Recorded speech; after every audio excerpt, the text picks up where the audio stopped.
लाजपत नगर में विजय नाम का एक लड़का अपने पिता किशन और माँ मालती के साथ रहा करता था।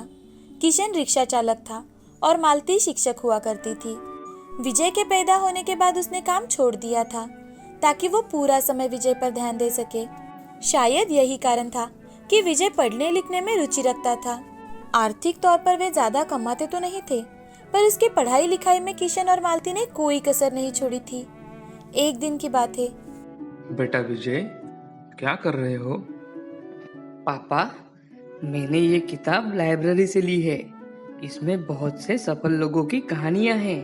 डॉक्टर, इंजीनियर्स, बिजनेसमैन और हाँ, आईएएस ऑफिसर, सभी के बारे में लिखा है इसमें।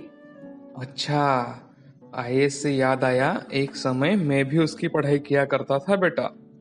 लेकिन तुम्हारे दादाजी के देहांत के बाद घर की सारी जिम्मेदारियां मुझ पर आ गई, इसलिए मुझे रिक्शा चलाना पड़ा। विजय को यह बात बिल्कुल रास नहीं आई। उसने जैसे इस बात को गलत साबित करने की ठान ली हो, और इसी कारण वो अपने पिता से, पापा, मैं आईएएस की परीक्षा में अव्वल आके आपका नाम जरूर रोशन करूंगा।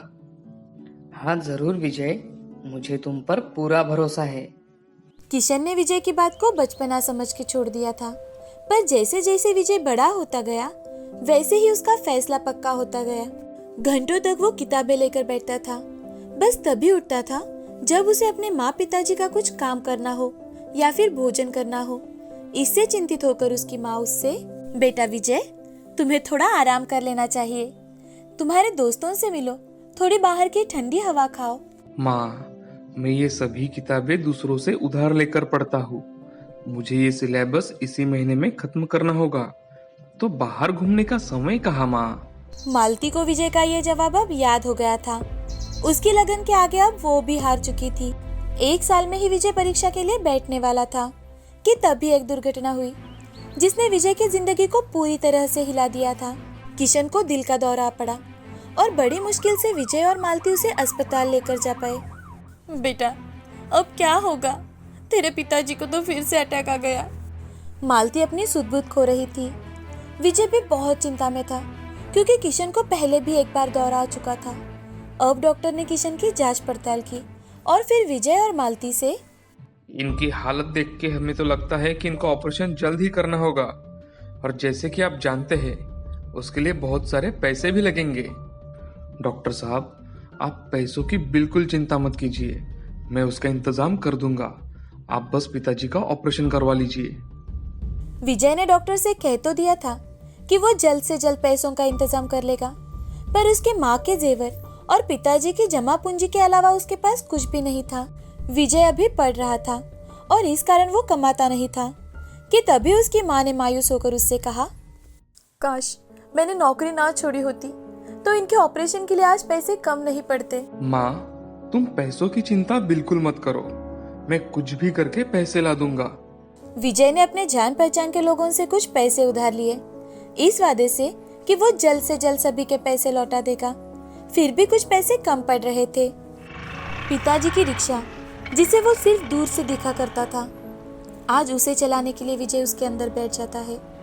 मन में डर और दुख भरा था, पर उसने हिम्मत नहीं हारी थी और लोगों से कहने लगा, अगले नगर या पास की गली में आपको जहाँ भी जाना होगा, किशन का ये बेटा आपको वहाँ पहुँचा देगा।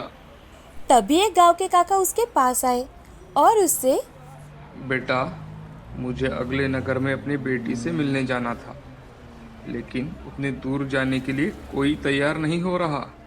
क्या तुम मुझे वहाँ ले जा सकते हो? ज़रूर काका, क्यों नहीं, मुझे पैसों की ज़रूरत है, इसलिए आप जहाँ कहेंगे मैं वहाँ आपको लेकर चलता हूँ। तुम पैसों की चिंता मत करो, मैं तुम्हें जितना चाहिए उतने पैसे दे दूंगा। काका विजय के रिक्शा में बैठ गए और फिर दोनों चल पड़े। सफर में उन दोनों की खूब बनी। विजय ने काका को अपने आईएएस के पढ़ाई के बारे में बताया और काका ने अपनी बेटी के बारे में, जो आईएएस के लिए विजय जैसे बहुत से बच्चों को पढ़ाती है। नगर आने पर काका रिक्शा से नीचे उतर जाते हैं और विजय को भाड़ा देते हैं। अरे अरे काका, ये क्या? आपने तो 100 रुपए ज़्यादा दे दिए मुझे। मैं अपने पिता की रिक्शा में हमेशा मेहनत के पैसे ही लेना पसंद करता हूँ। काका विजय की ईमानदारी से बहुत प्रसन्न थे और इसीलिए उन्होंने अपनी बेटी से कहकर उसे कुछ किताबें मुफ्त में पढ़ने को दे दी। बेटा, मैं तुम्हारे संघर्षों का भागीदार तो नहीं बन सकता, हाँ, पर तुम्हारे लक्ष्य को हासिल करने में तुम्हारी मदद जरूर कर सकता हूँ। काका, आपका बहुत बहुत शुक्रिया। पता नहीं चल रहा कि मैं आपका शुक्रिया अदा कैसे करूँ। पढ़ लिख कर अपना और देश का नाम रोशन करके। विजय खुशी खुशी वहां से चला गया। विजय ने अब रिक्शा चला के पैसे जुटाना शुरू कर दिया और इसीलिए वो दिन भर ऑटो चलाता और रात को पढ़ाई करता था। अब विजय रात को सिर्फ 4 घंटे ही सोता था। बहुत ही कम समय में उसने अपने पिता के ऑपरेशन के लिए जरूरत जितना पैसा इकट्ठा कर लिया और जल्द ही किशन का ऑपरेशन सफल रहा। परंतु उसे अभी रिक्शा चलाने की मनाही थी, इसीलिए विजय ही अपने पिता की रिक्शा को चलाया करता था। बेटे, मुझे माफ कर देना। तुम्हारे एग्जाम के समय ही मैं बाधा बन के बैठा हूँ तुम्हारे लिए। ऐसा बिल्कुल नहीं है पिताजी। मुझे ये मेरा सौभाग्य लगता है कि मैं आपकी देखभाल करने में सक्षम हूँ। आप मेरी परीक्षा की बिल्कुल चिंता मत कीजिए। मैं अपना 100% देने वाला हूँ।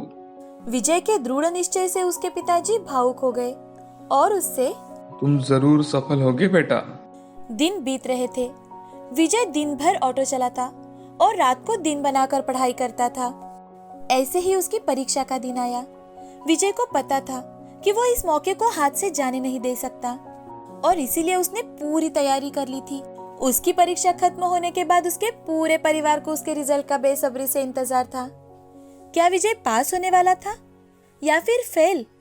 एक दिन मालती भगवान के सामने दिया लगाकर तभी एक बच्चा दौड़ कर आता है और वो मालती से, मौसी मौसी, भैया का रिजल्ट आ गया। मालती दौड़ते हुए उस बच्चे की ओर जाती है और फिर विजय को देखती है जिसकी आंखों में आंसू भर आए थे। माँ, मैं पास हो गया हूँ माँ। मालती विजय को गले लगा लेती है और फिर विजय अपने पिताजी का आशीर्वाद लेता है। पिताजी, आपके और माँ की मेहनत के बिना ये मुमकिन नहीं था पिताजी। बेटा, ये तुम्हारी लगन और पढ़ाई का असर है। मुझे तुम पर बहुत गर्व है बेटा। ऐसे ही अपनी नेकदिली से लोगों की जिंदगी बेहतर बनाना। विजय ने आईएएस ऑफिसर बन लोगों की मांगे सुनी, उनकी मदद करता रहा, उनकी जिंदगी बेहतर करने की कोशिश करता रहा। जिंदगी में उसने बहुत मेहनत की और तो और सालों पुराना एक एहसान भी चुका दिया। पापा, आपके लिए पत्र आया है। उस पत्र में एक छोटा सा धन्यवाद लिखा था और 10,000 का चेक भी, जो काका के कोचिंग क्लास के नाम दिया गया था। मेरे लिए खत? वाकई में मैं एक फरिश्ते से मिला था। हाँ बिल्कुल पापा, इस बात में कोई शक नहीं। इस कहानी से हमें यह सीख मिलती है कि हमारी लगन और मेहनत ही हमारी सफलता का सबसे बड़ा सबूत होती है। और तो और ये सीख भी मिलती है कि हमारे अच्छे काम हमें कभी निराश नहीं करते। एक बार की बात है, दूर एक गांव में रोहन नाम का एक अनाथ लड़का रहा करता था। रोहन का कोई घर ना होने के कारण वो दिन भर मजदूरी का काम करता और रात के समय पेड़ के नीचे सो जाता था। उसे देखकर गांव के लोग तरह तरह की बातें करते थे। कुछ लोगों को उसकी दया भी आती थी। पता नहीं इस बेचारे का क्या होगा। बेचारा पढ़ा लिखा भी नहीं है और क्या पता इसकी जिंदगी में कभी शादी होगी भी या नहीं। लोगों के ताने सुन अब रोहन ने ठान लिया था कि वो कुछ न कुछ अच्छा करके सबकी बोलती बंद कर देगा। अब धीरे धीरे उसने अपने पास कुछ पैसे जमा कर लिए और एक छोटा सा घर किराए पर ले लिया। अब रोहन वहाँ समोसे बनाकर ट्रेन के यात्रियों को बेचा करता था। एक दिन वो ट्रेन में समोसे बेच रहा था। समोसे ले लो, समोसे, गर्मा गर्म समोसे। रोहन एक यात्री के पास जाकर, सर समोसे ले लो, गर्मा गर्म है सर। तभी वो यात्री रोहन से, बेटे मेरे पास मेरा सैंडविच है। ऐसा कहकर उस आदमी ने टिफिन में से सैंडविच निकाला। उसे देखकर रोहन ने उस आदमी से पूछा, ये क्या है सर? तभी वो यात्री रोहन से, ये सैंडविच है बेटा, क्या तुम खाना चाहोगे? नहीं नहीं सर, ये आपका है। उस आदमी ने रोहन के हाथ में सैंडविच दिया। रोहन ने संकोच के साथ सैंडविच खाया। सैंडविच बहुत ही टेस्टी था। वो सैंडविच की टेस्ट देखकर रोहन उस आदमी से, सर ये तो बहुत ही स्वादिष्ट है, क्या आप मुझे बता सकते हो ये कैसे बनाते हैं? उस आदमी ने रोहन की रिक्वेस्ट को मानकर उसे 2-3 सैंडविच के प्रकार बताए। और उसे कैसे बनाते हैं उसकी सारी जानकारी भी बताई। वो आदमी रोहन को 1 घंटे तक विविध प्रकार के सैंडविच के नाम बताता रहा। रोहन भी बड़ा मन लगाकर उसकी सारी बातें सुन रहा था। सब समझकर रोहन ने उसका धन्यवाद किया और वहाँ से चला गया। रोहन अपने गांव में फिर से लौट आया और उसने लोगों से कुछ पैसे उधार में मांगे, तो लोगों ने उसे पैसे देने से इनकार कर दिया। फिर रोहन ने अपने पास के कुछ पैसों से बीच बाजार में सैंडविच का एक ठेला लगाया। शुरुआत में गांव के लोग रोहन से, अरे भाई ये क्या है, हम सब तो ऐसा कुछ नहीं खाते। 2 दिन बाद 2 बच्चे उसके ठेले पर आए और रोहन से, भैया भैया हमें सैंडविच चाहिए। रोहन ने बच्चों को ताज़ी सब्जियों से अच्छा सैंडविच बना कर दिया और बच्चों ने जब वो सैंडविच खाया तो उन्हें सैंडविच बहुत पसंद आया। तभी बच्चे रोहन से, भैया ये सैंडविच तो बहुत ही अच्छा है। तुम्हें पसंद आया? हाँ भैया, हमें सैंडविच बहुत पसंद आया। बच्चों ने घर जाकर अपने माँ पिताजी को बताया। उस दिन से रोहन की दुकान पर सैंडविच खाने के लिए भीड़ जमा होने लगी। अब रोहन ने अलग अलग प्रकार के सैंडविच बनाना शुरू कर दिया और वो सैंडविच भी लोगों को बहुत पसंद आते थे। लोग बड़े चाव से सैंडविच खाया करते थे। जिन औरतों से सुबह टिफिन नहीं बन पाता था, अब वो बच्चों को टिफिन में सैंडविच खरीद कर देने लगी थी। सैंडविच सब्जियों से बने होने के कारण सेहतमंद थे। बच्चों से लेकर बूढ़े लोगों तक रोहन का सैंडविच सबको बहुत पसंद था। कुछ ही दिनों में रोहन की अच्छी कमाई होने लगी। तभी रोहन ने गांव के जरूरतमंद युवकों को ट्रेनिंग देकर उन्हें सैंडविच बनाना सिखाया और उन्हें तनख्वाह देकर आसपास के गांव में ठेले लगवा दिए। इससे उसका सैंडविच बहुत फेमस हुआ। कुछ ही सालों में रोहन ने अपना अच्छा बड़ा घर बनवाया और शादी भी की। वो अब बहुत ही खुश था। उसे देखकर गांव वाले भी बहुत खुश हुआ करते थे। मगर रोहन को हमेशा एक चीज महसूस हुआ करती थी। एक दिन रोहन खुद से, मुझे जिस व्यक्ति ने रास्ता दिखाया उस व्यक्ति का मुझे नाम तक नहीं पता। मुझे तो वो कहाँ रहते हैं ये भी नहीं पता। ये बात उसे हमेशा मन ही मन खाए जा रही थी। एक दिन रोहन शहर गया हुआ था। घर लौटते समय उसे रास्ते पर कार का एक्सीडेंट हुआ दिखाई दिया। एक आदमी सड़क पर जख्मी अवस्था में पड़ा दिखाई दिया। उसके पास जाकर रोहन, आपको ज्यादा लगा तो नहीं है ना?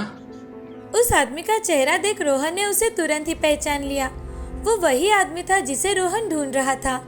उसे उठाकर रोहन तुरंत ही अस्पताल में लेकर गया। अस्पताल में जाकर उसका सारा इलाज रोहन ने किया और उसे होश आते ही रोहन उस आदमी से, सर अब आपको कैसा लग रहा है?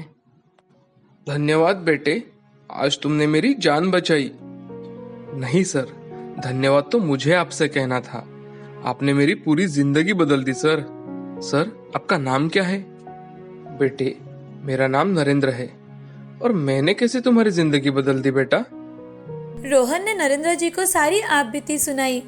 नरेंद्र जी भी रोहन की कामयाबी पर बहुत खुश हुए। रोहन बड़ा खुश था कि उसने नरेंद्र जी की मदद की थी।